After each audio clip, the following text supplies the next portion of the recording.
আসসালামু আলাইকুম এভরিওয়ান, সবাই কেমন আছেন? আলহামদুলিল্লাহ অনেক ভালো আছি। আজকে কোথায় যাচ্ছি অবশ্যই টাইটেল থেকে বুঝে গিয়েছেন। আর এই ভিডিওটা ভালো লাগলে অবশ্যই লাইক কমেন্ট শেয়ার করবেন। আর আজকে কোথায় কোথায় যাচ্ছি আমাদের সঙ্গে থাকবেন এবং পাশে থাকবেন এবং সাপোর্ট করবেন। আর এই যে আমার বোন দেখুন কি পরিমাণ দুষ্টু, ভালো করে না বসে আমাদেরকে ফ্রি আসন করে বসে রয়েছে। আর আমি আসল কথা আমি জানালার পাশে বসছি, এই জন্য সে আলো বাতাস খাচ্ছে না এবং দেখতে পাচ্ছে না, তাই এইভাবে বসেছে। আর অবশ্যই আপনাদের এই ব্রিজটা চেনা লাগলে অবশ্যই কমেন্টে জানাবেন আর লাইক করতে ভুলবেন না। আর এটা অবশ্যই আপনারা জানেন এটা কি ব্রিজ, আর আজকে কোথায় যাচ্ছি, কি করছি না করছি অবশ্যই পাশে থাকবেন এবং দেখবেন। দেখেন কি পরিমাণ ভিউটা, কত পরিমাণ অনেক সুন্দর।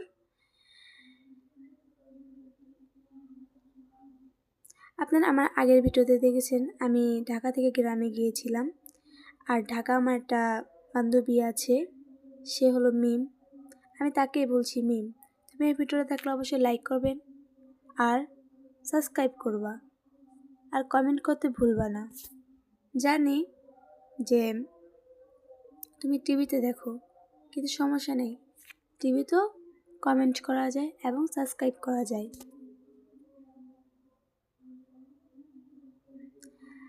জায়গাটা অনেক পরিমাণ সুন্দর। যদি আমি বাসে না থাকতাম, যদি হাঁটতাম, তাহলে আমি নিচে যেয়ে ছবি তুলতাম কয়টা। আপনাদের জুম করে দেখাচ্ছি, দেখুন কত ঘিচিবিচি বাড়ি, মনে হয় কি ছোট ছোট, কিন্তু আসলে কিন্তু অনেক বড়। কথা বলতে বলতে প্রায় চলে আসছি, কি বলবো আর। গাড়ির জার্নিটা এত পরিমাণ খারাপ বলার বাইরে। আর এই জায়গাতে এখন আমরা চলে যাব হসপিটালে, কেন আমার একটা আপু, তার বেবি হয়েছে, অনেক অসুস্থ। তার জন্য সবাই দোয়া করবেন, তার জন্য দোয়া করবেন, তার বেবির জন্য দোয়া করবেন। তার বেবি আইসিইউতে ভর্তি, সবাই দোয়া করবেন প্লিজ। জানি আপনাদের খারাপ লাগবে না, যার মা বাচ্চা, বুঝেনি তো, যার সন্তান তার তো মায়া লাগবেই। আর যদি আমার ভুল হয় কথায়, অবশ্যই ক্ষমার দৃষ্টিতে দেখবেন, কেন আমি এক্সপার্ট নয়, ভিডিও করা তো এক্সপার্ট নয়। তাও আপনাদের চেষ্টা করি ভিডিও প্রতিনিয়ত দেওয়ার জন্য, কিন্তু পারি না।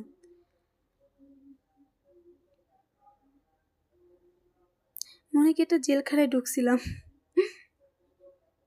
প্রায় চলেই আসছি, কিন্তু এত পরিমাণ জার্নি করতেছি, মাথা ব্যথা করতেছে। ভালো করে আপনাদের পুরো ভিউটা দেখাতে পারি নাই, এবং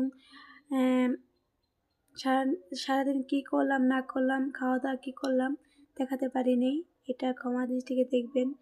আর আমরা গাড়ি থামাইছিল, রেস্ট নিয়েছি, খাওয়া দাওয়া করছি, কী খেলাম না খেলাম এটা দেখাতে পারলাম না, কেন অনেক টায়ার্ড সবাই আমার বোন আর আমি। আপনাদের আবার বলছি, এই ভিডিওটা ভালো লাগলে অবশ্যই লাইক কমেন্ট শেয়ার করতে ভুলবেন না প্লিজ। কথা বলতে বলতে চলে আসতাম একটা লাল বিল্ডিং, এটাও একটা বিল্ডিং, একটা কলেজ।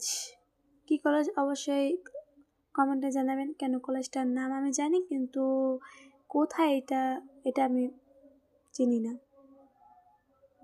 এখন গাড়িটা থামাবে মনে হয়, কেন ওই যে কিনে বলে টাকা জমা দিতে হয়, সেটা করবে। টাকা কি বলবো আর।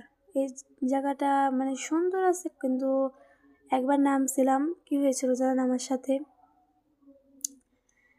নামতে আর হলো গাড়ি ছেড়ে দিছে। আমার হাস্যকর কথা, আমি কি বলবো।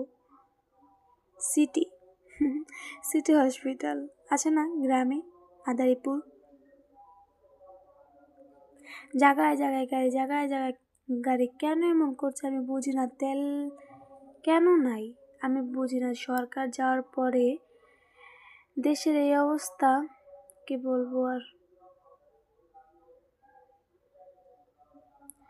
কথা বলতে বলতে চলে আসলাম অর্ধেক রাস্তায়। আপনারা বলতে পারেন যে কাছে তো না, অনেক পরিমাণ দূর ছিল। কি বলবো, ভোর কয়টা, 10টা বাজে, রওনা দিয়েছি আর যা পৌঁছাইছি 2:28-এ। আমি একটু হাত দিয়ে দুষ্টামি করলাম। আর আমার লুকটা কেমন লাগছে অবশ্যই কমেন্টে জানাবেন। আমি একটু ঢং ঢং করছি। আর ওই যে আমার পাশে আমার বোন, সে চলে গিয়েছে নিদ্রায়। আমিও ঘুমিয়েছিলাম, কিন্তু তা মানে কি বলবো, গাড়িতে ঘুমাইলে ঝাঁকাঝাঁকি তারও মাথা ব্যথা করে বেশি। দূরে থেকে ফুলটা দেখে আমি বলছি, কেউ যদি আমার থাকতো তাহলে অবশ্যই আমার এই ফুলটা দিত।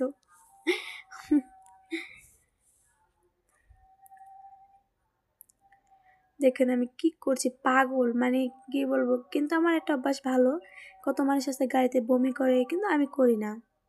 কিন্তু আমার মাথা ব্যথা করে আর কিরকম জানি লাগে, খারাপ লাগে। আর জ্যাম থাকলে তো আরও বেশি খারাপ লাগে, গাড়ির চলা থাকলে আরও ভালো লাগে। দেখেন আমি আপনাদের টাটা দিচ্ছি। কি পরিমাণ জ্যাম। এই যে বাসা থেকে নামলাম, এখন একটা অটো নেব বা একটা সিএনজি নেব। আর এই যে আমার পা দিয়ে আমি ঢং ঢং করছি। এই শুটা কিনতে গেলে অবশ্যই ঢাকা মাদারটেক চৌরাস্তা তালতলায় চলে যাবেন। এটা হলো সব থেকে বড় মার্কেট। আছে এর থেকেও বড় মার্কেট আছে, কিন্তু ওটা শু বা যাই কিনেন মানে কম দামে পাবেন এবং ভালো দামে পাবেন। আপনাদের সাথে কথা বলতে বলতে চলে আসলাম হাসপাতালে।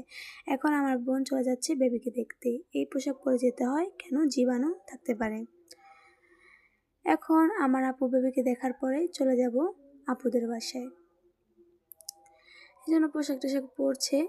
আর এই যে আমার আপু আর তার আরেকটা ছেলে, এখন হয়েছে মেয়ে। সবাই দোয়া করবেন মেয়ের জন্য। এখন আপু মাস্কটা পরে একটু ঢং করছে, বলছে আমার কেমন লাগছে বলো। এখন চলে যাব আপুদের বাসায়। আমি রেডি হয়ে গেলাম আর আপু আমাকে দেওয়ার জন্য রেডি।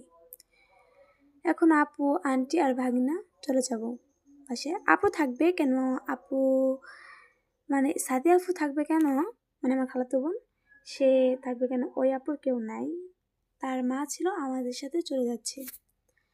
এখন একটা অটো নিলাম, চলে যাচ্ছি। এখন যে আবার একটা গাড়িতে উঠতে হবে, মানে আজকে সারা দিন হলো গাড়িতে রইলাম। অবশ্যই এই ভিডিওটা ভালো লাগলে অবশ্যই লাইক কমেন্ট শেয়ার করবেন। আর এই ভিডিওটা সম্পূর্ণ পুরো দেখবেন, কি হলো আমাদের সাথে এটা তো দেখতে চান অবশ্যই দেখবেনও। আমি ভাবতেও পারি না যে আমার সাথে এটা হবে। এই যে আমার ভাগিনা মনটা খারাপ, ওর আম্মুকে ধুয়ে আসছে। আল্লাহ হাফেজ। দামি কিছু থাকবে এটা দরকার নাই, কিন্তু ঘরটায় যেন একটা জান্নাতের বাগান থাকে, ওরকম যেন একটা সুন্দর পরিবেশ থাকে, যেখানে পাটি পেতে আলু ভর্তা খাইতেও ভালো লাগবে। ইস, নিশাই তো ভালো বানাইছে, এটুকু বলতে সমস্যা কোথায়? এই যে এপ্রিসিয়েশন,